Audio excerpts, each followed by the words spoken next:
Welcome parents, educators, and all children joining us to our session, The Gift of Nothing. I am Nancy Soon from IDE Academy, your host for this session. IDE Academy is a Singapore affiliate of the Henry Ford Museum of Invention and Entrepreneurship, and is a member of the Invent Ed community of global educational collaborators to prepare children for a future yet to be invented. This program is part of our lineup for the Pratt and Whitney Invention Convention, Singapore Open Nationals 2021. Our speaker this morning, Dr. Marci Klein, is no stranger to us. Joining us again this year, we have Dr. Klein, a pediatrician and co-founder of 3DuxDesign.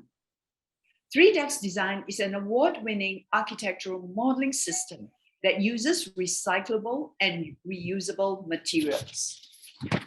Throughout the session, please feel free to post any questions for Dr. Klein using the Q&A function. We will have time after the sharing to answer some of your questions. Over to you, Marci. Thank you, Nancy, and I'm very excited to be back again for another wonderful year at the Invention Convention. Besides giving a talk, I'm going to be judging tomorrow, well, I guess later today, or for me in New York, Connecticut tomorrow, but I had such a great experience last year, so I'm so happy to be back again. So I'm going to start talking about the gift of nothing. So I'm going to share my screen. So let me see if first I can share. And once I share, Nancy, if you can let me know, you can see my screen share, Pratt? Yes, I can see it.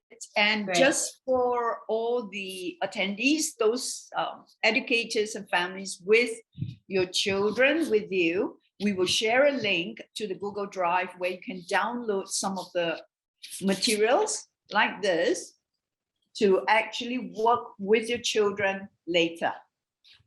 Yeah, so we created some templates for you that you can use for your inspiration. Although, as you'll see from this workshop, many kids don't need any templates for inspiration. It comes from within. And with that being said, I will get started with our presentation, The Gift of Nothing, how to inspire your little innovators to create heart-centered gifts. So just to get started, I'm going to talk a little bit about design thinking and invention. And then I'm going to go into an inventor's journey and share my journey with my two children who were inventors or are inventors.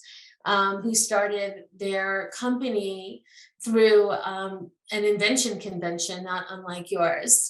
I'll talk a little bit about some of the maker materials that you might not even realize that you have in your home. And then hopefully we'll have some chance to roll up our sleeves and play a little bit.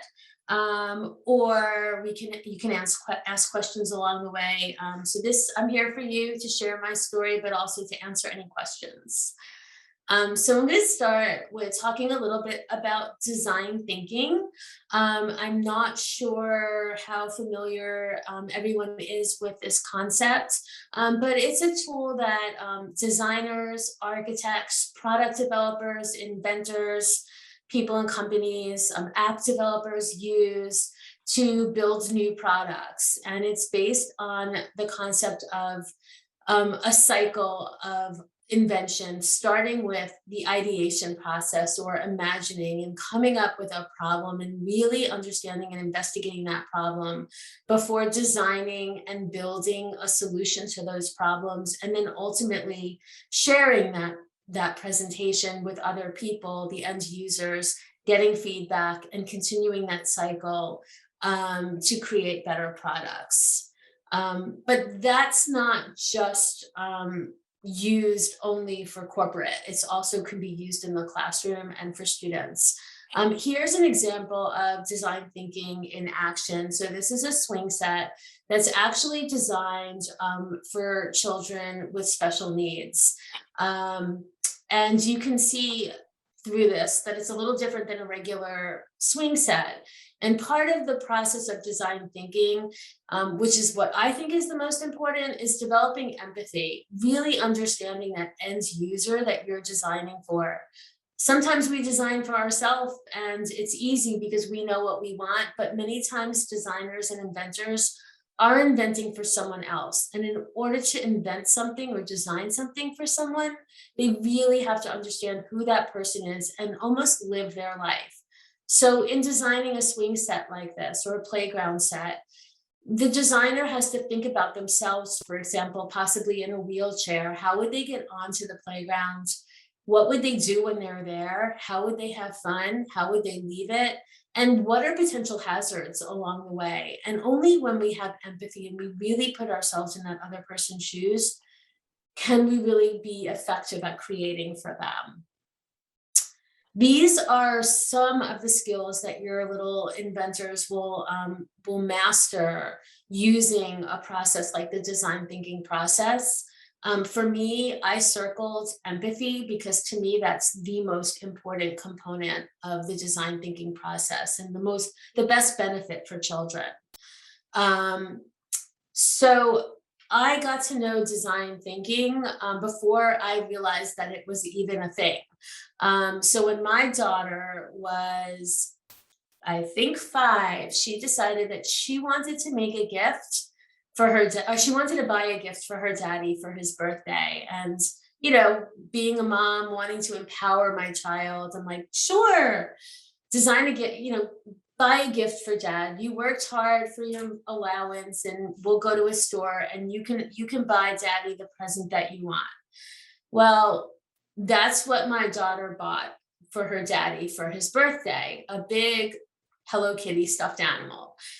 So it occurred to me that while she was giving him her love and her caring, she was really not understanding the difference between what daddy would want and what she really wants.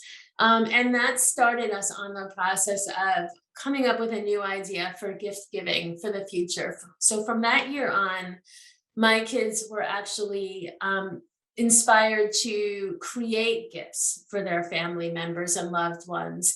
And through that process, they really had to think about that person and what they would want, and then design and essentially invent a gift out of the materials that we had in our house in the recycling bin for that loved one. So because they were making it and creating it, there was so much thought that went into designing these products that they had the opportunity to really get to know and understand the needs of the people that they were designing for.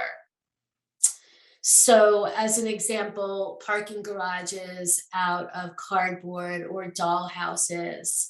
The picture on the right are duct tape wallets. Our Aunt Susie is a farmer and was always complaining that the wallets never fit in her overall. So we made a very, very thin wallet for her. But you can see how different gifts can be made for people based on who they are, what they like to do, or what their needs are, and really getting in and thinking about that person. And it doesn't even have to always be a person. Of course, our cats were always involved in the holiday celebration and making gifts for them. So even for design thinking, although I'm not quite sure that our cat would have been a sniper, I pulled this offline. It actually wasn't our kitty kingdom. Ours were a little bit more flowery and girly. So that's an example of how you can use design thinking in the home with your children to help them develop empathy and really understand other people. And only then can we design for people and really understand their needs. So these are the actual inventors of the products that we created. My daughter developed the cardboard modeling system that we use and sell so that other students can use the design thinking process with cardboard to come up with their inventions and prototypes and buildings and toys. And she brought in her little brother, who was learning how to 3D print at the same time. So they designed their product, which is essentially an architecture or engineer modeling system for prototyping and building structures.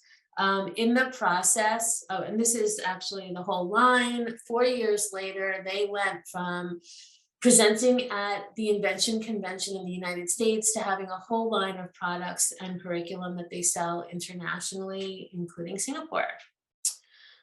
These are just some of the wealth of skill sets that our little inventors had to overcome and learn building our company. So from learning about, general academic skills like geometry and 3D modeling in CAD, it goes well beyond that to learning how to market your product, coming up with a business plan, learning how to scale a company if it is successful, packaging design. I mean, this literally is just what I jotted down in 5 minutes of all the skills that I, as well as my kids, learned during the process of going from an idea to a product that's sold internationally. And we're only 4 years old, so I can imagine in another 5 years this list will be 10 times longer. The skills that my kids learned, whether their company got off the ground or not, were so incredible, and they're all skills that your students are learning through the Invention Convention and the Invention process. So my daughter learns 3D modeling and drafting and rendering, and my son learns CAD and 3D printing. Both of them learned how to be presenters, which is huge, not only for presenting their product and making their company grow, but these are life skills that they will have and take with them for job applications. Endless uses for public speaking and being able to present your point of view and get it across to other people. So I would have to say that was one of the best experiences for my children that have gotten them through college, through this whole process. And it doesn't end with my kids. Kids around the world are actually using my children's invention to design and prototype and create solutions to problems in their own community. So my own kids' experience has turned into a platform for other kids learning the same skills. So how can you do stuff like this with your children at home? Well, this first step is being at the Invention Convention is all part of that process. So your kids are already doing that. They did it for a big invention to present at this event, but they can do this in their everyday life. So this is my idea of how you can use the design thinking process and things that you have right in your home. You don't have to buy anything to create wonderful heart-centered gifts for the people that you love. And what better time to think about that than right before the holidays? So I divided it into things that you must have when you're designing a gift for someone. You have to know who you're making it for. You have to have empathy. You have to understand that person. If you're designing for, say, a sibling or for your child, pick something that they love already, that you know that they love. Do they love little plush toys and stuffed animals, or do they love cars? Use that as an inspiration and design something to augment the things that you already know that they have and love. What are they likely to do with that product? So like if they love cars, a parking garage, maybe building bridges, maybe a carrying case for those garages, for their cars. So using the toys, using what you know about the person, using what you know that they love, and designing with those things in mind. And how can I create something that they can actually use with those toys? Now, in addition to that, you might want to add some like to haves, like, can I make this educational for them? Can I take it even further and not just make a gift that I give to them, but something that gives back to them every time that they use it? Can I make it easy to understand? One of the hardest things in the invention process, if your students have even tried this, is creating instructions. Writing instructions is incredibly hard. You have to be very clear. You have to speak or write in short sentences that are easily understandable and add diagrams potentially. But by writing instructions, your student, you will completely and 100% understand and know the product that you've created. And when you give it to someone and they have 17 questions because they didn't understand what you're trying to say, that's part of the design thinking process. You go back and you rewrite your instructions so that people really understand what you're giving them. Can it be adaptable? I mean, who wants a toy that only does one thing, right? So instead of making maybe a parking garage where everything is glued down, maybe make it modular so that the person you're giving the gift to can change it around and play with it and change it up, make it exciting. And lastly, can you make it sustainable? Can you make it zero waste? Can you use only materials that you already have in your home and use those to make something so that we're not adding to the global problem, but we're actually subtracting from it? So those are just some pointers on things to think about when you're designing a gift, whether it be a toy or something else for someone that you love. Some of the materials that you might have already in your home, or if you're an educator in your classroom, these are all materials that you guys most likely have: popsicle sticks, paper towel rolls, little pom-poms, straws, small toys, pipe cleaners, scissors, craft paper, stuff like that. And I also gave you guys a little template with some photos on it, just for some inspiration if you want to start to create a project out of some of the templates that I gave you. So in this part of the world, we're about to celebrate Thanksgiving. So we added a turkey for our little component of design thinking and designing for somebody in the United States that's about to celebrate Thanksgiving with family, and maybe coming up with a toy or an activity that kids can do as a family together with the Thanksgiving theme. So that's one idea that we came up with, but you are more than welcome to use any materials that you have either here and now or after the workshop to kind of use the design thinking process to come up with some creative gifts for loved ones. I'm going to share some examples of our turkey theme activities. So this little guy was made out of cardboard shapes, little metal clips. We used a hole puncher, string, and a cardboard box to create a puppet. In Thanksgiving, we all eat turkey. So this is based on a really fun activity and a book about Thanksgiving, where the turkey has to try to escape. So we created a little puppet to reenact a turkey escaping. So he doesn't have to wind up on the Thanksgiving plate. And then here we have a couple of different projects. I can share one or two of them with you. And again, these are all with paper, cardboard, our 3Dux connectors, but you can easily use tape for these as well. And let's see if I can play this. For the first activity, our smart and sneaky turkey is going to come up with a really great way to get out of the barnyard faster than the little boy. In this example, he's going to make 2 slides, but his slide is going to have a higher slope, so he's going to shoot out faster than the boy can. Just watch.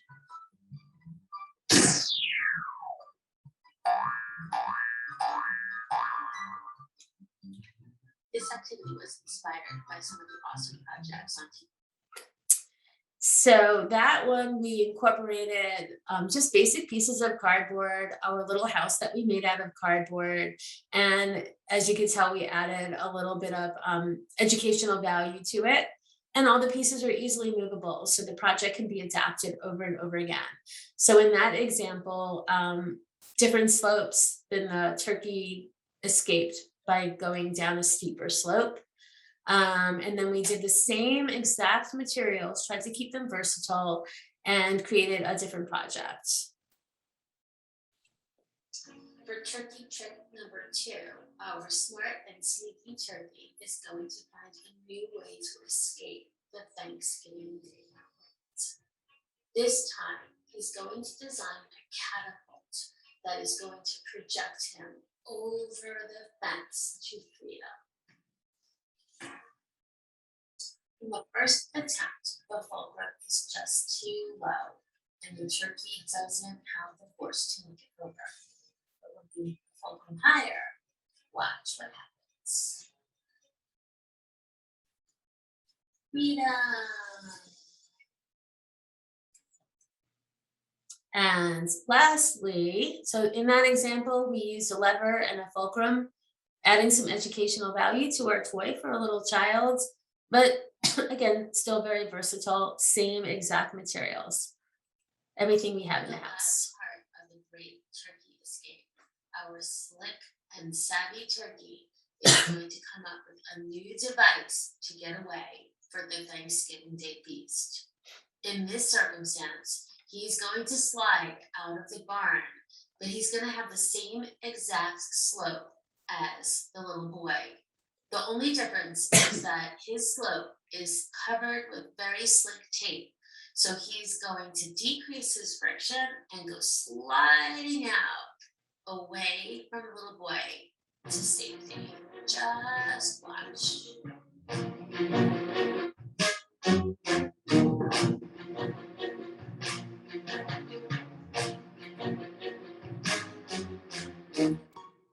For the first activity class, our smart and sneaky turkey Definitely need to escape. Sorry, guys. That was my last slide anyway. I was not expecting all of them to play at once. So that's my presentation. I gave you guys some templates just to get like the creative juices started. But of course, adapt, think about your person that you're designing your project for, be creative. And the best part of this whole process is that it is as much fun for the creator as it is for the person that you're giving the gift to.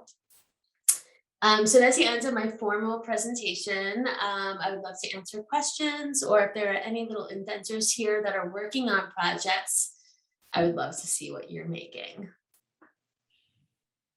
Marci, this is awesome. Every time I sit down with you, have a chat, I'm always learning so many things about your children and what is the latest, things that they are working on. And it's lovely to see these turkeys making the escape. Thanksgiving just a couple of days, how many of them will make it? They probably have many more rams from you to get that ready. So I really love the catapult turkey story. And I'm sure the children will be badgering the parents and say, make one of these for me. Well, they can make them themselves too, luckily. So those are all projects that 2nd, 3rd graders can do. And we just did 3 simple machines. They can make pulleys. I mean, the best thing to do for kids is to let them create it themselves, and they'll come up with a million different ideas. Yeah, I really love the idea of how you have actually put imagination, as you said, together with learning. I mean, using levers, it's so hard to teach a subject on science and trying to get students to understand about levers, angles, and all that. But by making it so fun, just comparing, whether the boy is going to run away first or the turkey, the higher or the lower ram, it just makes learning so much easier. So thank you for that. Oh, sure. I would like to follow up on this particular part of it, because I'm sure as parents, we all realize that when children are given a toy or when they are engaged in that build process, they jump into it and they just decide, I'm just going to make something. Now, you have mentioned a lot in terms of the design thinking process on empathy. So what are some tips that you would recommend parents, when they give a gift, a purchased gift, for example, to children who just simply jump at opening it up, tear away all the wrappings and get into playing, building, or making, how to encourage these children, all right, to develop this sense of empathy, even when they are playing? Yeah, no, that's very interesting. I mean, the best thing, first of all, I think the best gifts, even if you're going to buy them, I mean, you don't actually have to make every single gift for your children. Like our children did get actual bought gifts too. But coming up with gifts that are open-ended enough to allow that creative process to happen. If you have a toy with 100 instructions, there's no room for creativity. They have to do what the instructions say. So really open-ended toys is a good place to start. You can just hand kids like our products, cardboard and connectors, or Lego or blocks of any sort, and just sit back and let them play. And they will be creative and they will use character and build characters and create storylines themselves naturally.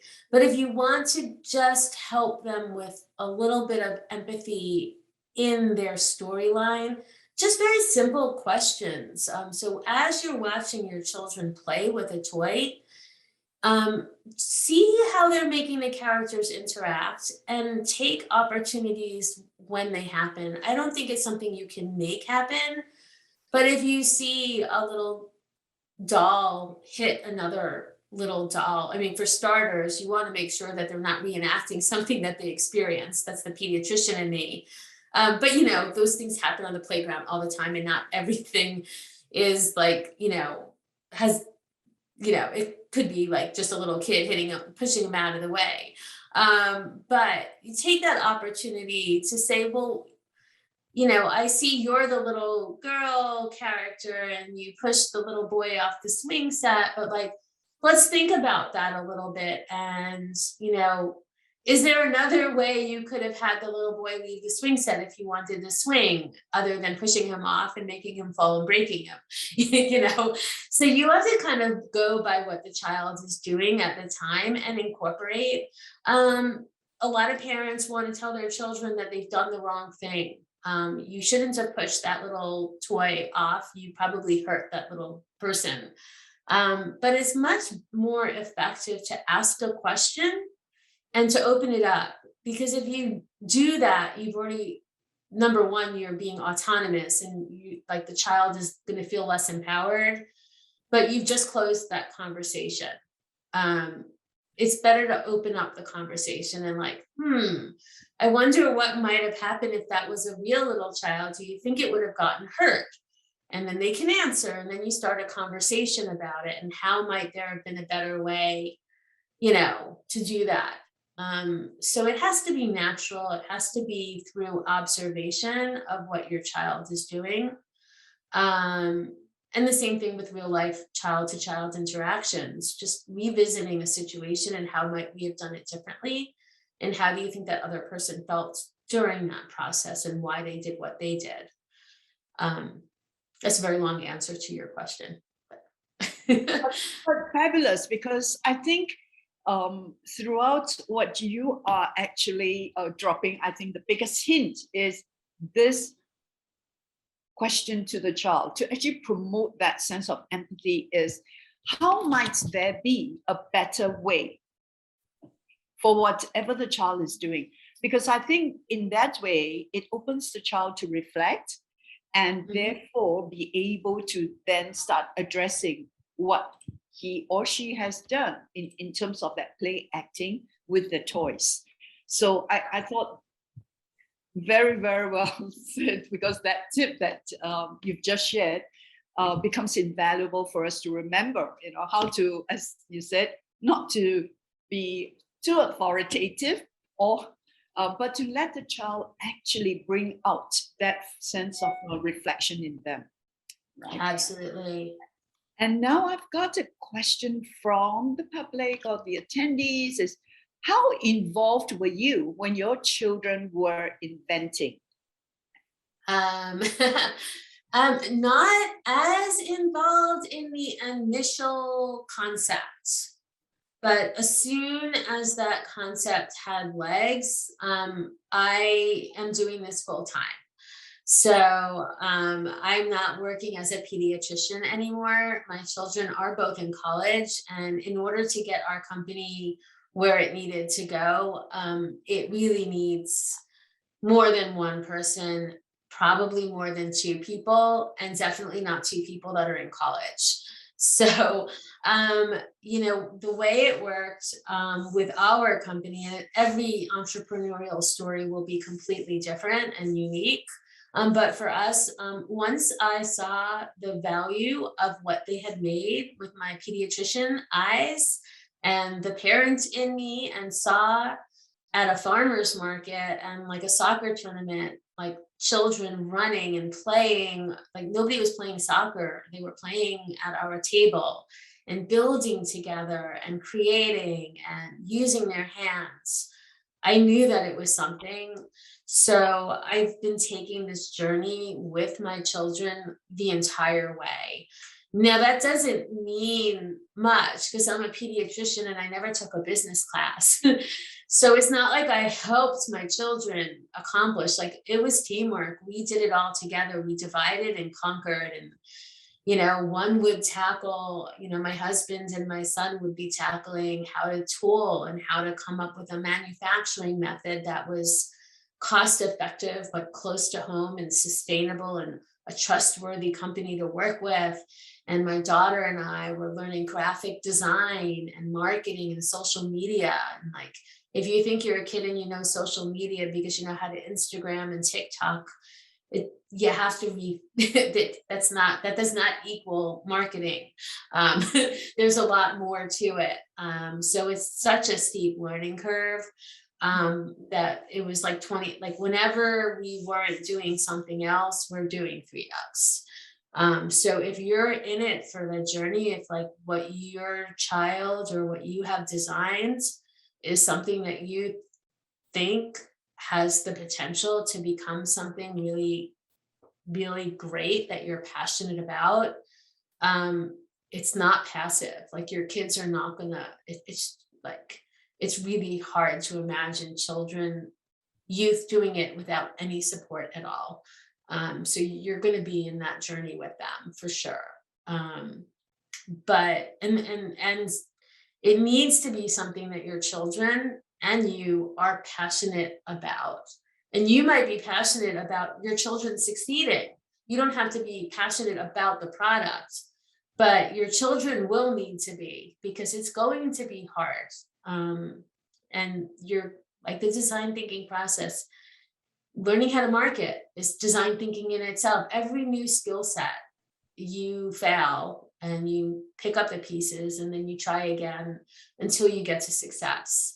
So it's not a passive experience by any stretch. The invention convention is just the tip of it. That's when it really starts. That's like a proof of concept. Then you really need to do some soul searching if you're in it for the long run. Okay, so following up on that question was, how much help should I give? So sounds like this might be a younger parent or an educator with younger children. And as the children are inventing on the journey, how much help should the educator or the parents actually give to help the child on its way? Yeah, I mean, it's going to vary a bit depending on your child and the situation and how far you want to take the product and what they've invented. But for the most part, I would say consider yourself the sounding board. Like in that design thinking process, your children should be going through the ideation, the design, and the building. And then when it's time for them to present it, you can be that outsider looking in and understanding what they created, asking questions. It's perfectly fine to make recommendations, but you want to try to allow your children to own it. If you take over, they're no longer going to own it and they will have lost interest. So it needs to be their choice. It needs to be their passion. They need to be working on it. And every designer in the real world gets feedback and is allowed. That's not doing it for them, and it's helping them, but it's not doing it. It's offering your suggestions and your feedback when they've already come to you with what they've created. And I think that is an important part of the design process, because you're going to be the nice one when they present it the next time. I mean, in the invention convention, everybody's going to be nice, don't worry. But in the real world, they may not be. So you have to be ready for someone to, and that happened with my daughter. She was in college and they invited her to a big pitch with like the CEO of like 3 big education companies. And she's like, I got it. I'm like, I really think you should practice. I got it. And she flubbed it. Like the whole presentation was awful. And she could have had a relationship with any one of those 3 companies. And she had to learn that she failed and there's a way out. And next time you'll practice a little more. But she had to learn that. I couldn't force her to practice. Like she had to experience that failure and realize that like the world is not over. That's the first of many. And this is a journey and a learning experience. Thank you for that sharing. And I hope she wouldn't mind, hearing that you have put her right on the stage here for everyone to hear that. Yeah. We have another questions that come in, which is, from Madeline, are the kits categorized, the 3DuxDesign kits that you mentioned and showed, categorized into different ages? No. And the reason why is because, they are a little, actually, I take that back. We have electricity kits. So you can I actually am doing a workshop in about a half hour out here with LED lighting kits. So this is an example of like the side of a house. It's a lesson plan that we're doing. So those are a little older, the electricity components. But the product that we made is so open-ended that literally any age can do it. It's about what they do with it. It's not about the modeling material. So it starts at 3 and up. Because it's a choking hazard. These are small connectors. I don't know if everybody has seen them, but here's an example of the connectors, all the different connectors that we created. They all fit all cardboard, so you can cut up I don't know if you guys have Amazon in Singapore, but do you have Amazon? Or any boxes, whatever your go-to place for mail orders. They fit all cardboard boxes. And the shapes are so perfectly simple, trapezoids, squares, rectangles, triangles, that any age can build. It's a matter of the complexity and the depth in which they use the product. So when used as a toy, like 3 to 9 is like play mode, but in the classroom, like I do professional development and I do corporate events with adults. So adults have just as much fun, I promise you, as the children when we work with them. They love it. And it doesn't feel like a toy. It feels like a modeling system. So again, a long answer to all ages. But for toy and just free play at home, 3 through 9. Thank you, Marci. Yes, and I've used it a lot in my classes, and I find that it's great for low fidelity prototyping because it is fast, reconfigurable. So in that way, they can develop a lot of their initial concepts very quickly before they continue to further perfect their designs along the way. Yeah, so we absolutely. Have, yeah, thank you. So now we have one last question before, it's already been 40 minutes of your time and you have got another workshop to jump to. That's okay. Do you have more tips on how to build empathy in children? Just life experience, let them experience life and leave open questions for them. Have conversation. They're not gonna build to empathy playing on an iPad. They're just not. It's going to be quite the opposite. It's like dissociating. Like there's no reality between what they're doing and like these characters. It almost desensitizes children to like things that happen on a game on an iPad are like scary to me to even look at, that people are letting kids play with these things. But I know it's the world in which we live, but opening conversation, every experience that you have, even if it's like holding the door open for someone who can't get through the door when they're entering a store. That is an opportunity. You know, you could say like, well, we open the door because it's polite. It's like, well, no, we open the door because that person is having a hard time getting in. Either they're carrying a lot of bags or they might be in a wheelchair. Humanize the people that we're with. So it's not about doing something because it's the right thing to do.